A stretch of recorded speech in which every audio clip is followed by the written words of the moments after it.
Dans la capsule suivante, on va apprendre à construire un triangle lorsque on connaît un côté et les deux angles à chaque extrémité. Ici, je te demande de construire un triangle ABC dont le segment que tu connais mesure 2 cm. Pour cette raison, tu vas prendre ta règle pour tracer ton segment. Donc, tu traces un segment de 2 cm. Et comme tu l'as fait dans les capsules précédentes, tu vas écrire que ça mesure 2 cm. Ensuite, on sait que notre triangle, on veut qu'à chacune des extrémités de ce segment-là, on ait un angle de 40 et un angle de 60.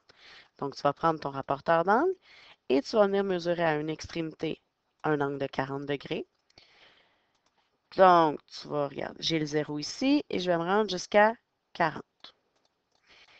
Une fois que je l'ai tracé, et que j'ai mis l'endroit où il doit être, on relie avec notre règle. Donc, on part d'ici et on se rend. On va prendre l'habitude de toujours inscrire nos informations. Donc, mon angle que je viens de tracer est de 40 degrés. J'aurais pu le faire de l'autre bord, ça n'a pas d'importance. Maintenant, je veux que d'un côté, ça soit 40, mais de l'autre, 60. Donc, je vais venir me placer de l'autre côté et je vais faire un angle de 60.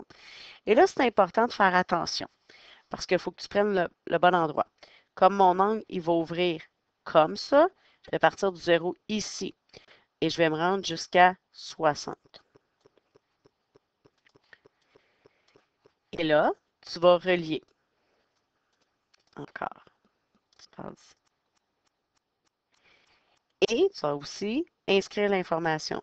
L'angle que tu viens de tracer ici est de 60 degrés. Donc, je viens de tracer un triangle qui a un côté de 2 cm et qui a un angle à une des extrémités de 40 et à l'autre extrémité de 60.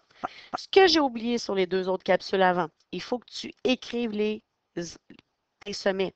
Donc, on veut un triangle ABC. Tu dois inscrire les lettres à chacune des extrémités A, B et C. Comme on n'avait pas déterminé où était le A, le B, le C, c'est pas grave, mais ils doivent être là.